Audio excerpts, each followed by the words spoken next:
ഒരു 2 വർഷം മുന്നേ ആണ് കേട്ടോ എന്റെ വാപ്പച്ചി ഒരു ഡ്രാഗൺ ഫ്രൂട്ടിന്റെ ചെറിയൊരു തൈ കൊണ്ടുവന്ന് വീട്ടിലിങ്ങനെ നട്ടുപിടിപ്പിച്ച് അതങ്ങനെ വളരാൻ തുടങ്ങി.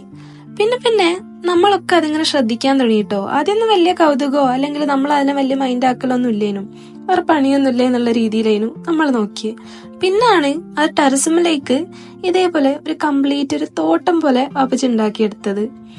ഇതിന്റെ ഓരോ പൂ വിരിയുന്ന സമയത്ത് അല്ലെങ്കിൽ ഇതിന്റെ ഓരോ കായ് ഉണ്ടാകുന്ന സമയത്തൊക്കെ പിന്നെ നമുക്ക് ഭയങ്കര കൗതുകമായി. കാരണം അതിന്റെ മുന്നേ നമ്മൾ ഷോപ്പിൽ നിന്നൊക്കെ മേടിച്ച് കഴിക്കുമ്പോൾ നമുക്ക് വല്ലാത്തൊരു ഇഷ്ടമൊന്നും ഇല്ലേനും ഈ ഒരു ഫ്രൂട്ടിനോട്. ഇത് കഴിഞ്ഞ ദിവസം ഞാൻ രാത്രി വീട്ടിലേക്ക് കയറി വരുമ്പോ കണ്ടൊരു കാഴ്ചയാണ് കേട്ടോ. ആ ഒരു തോട്ടത്തിൽ ഫുൾ ഇതേപോലെ വൈറ്റ് ഫ്ലവേഴ്സ് ആയിട്ട് ഇങ്ങനെ നിൽക്കുന്ന, ഇത് കായ് വിരിയുന്നതിന്റെ മുന്നേ പൂ വിരിയുന്ന ഒരു കാഴ്ചയാണ്. പക്ഷെ ആ ഒരു രാത്രി ഈ ഒരു പൂവ് ആ ടെറസുമ്മൽ ഇങ്ങനെ ഫുള്ളായിട്ട് ലൈറ്റ് ഒന്നുമില്ല, പക്ഷെ ലൈറ്റ് ഫ്ലവർ ആയതുകൊണ്ടാന്ന് തോന്നുന്നു ആ ടെറസ് മൊത്തം ഒരു വെളിച്ചം ഇങ്ങനെ ഫീൽ ചെയ്യാണ്. ഞാൻ കുറെ നേരം ഇങ്ങനെ താഴ്ന്ന് നോക്കിയെന്ന്. പിന്നെ ടെറസുമ്മ കയറി കുറച്ച് വീഡിയോസും ഫോട്ടോസും ഒക്കെ ഇങ്ങനെ എടുത്തു വെച്ചതാണ് കേട്ടോ. ഇതാണ് എന്റെ വാപ്പച്ചി, ഈ ഒരു തോട്ടത്തിന്റെ ഓണർ തന്നെ പറയാം. ഓൾ ഇൻ ഓൾ ഇതിന്റെ ഫസ്റ്റ് മുതൽ ഇപ്പൊ ഈ ഫ്രൂട്ട് ഇങ്ങനെ വിരിഞ്ഞു നിന്ന് ഇത് പൊട്ടിക്കുന്നത് വരെയുള്ള എല്ലാ കാര്യങ്ങളും നോക്കുന്ന ആള്.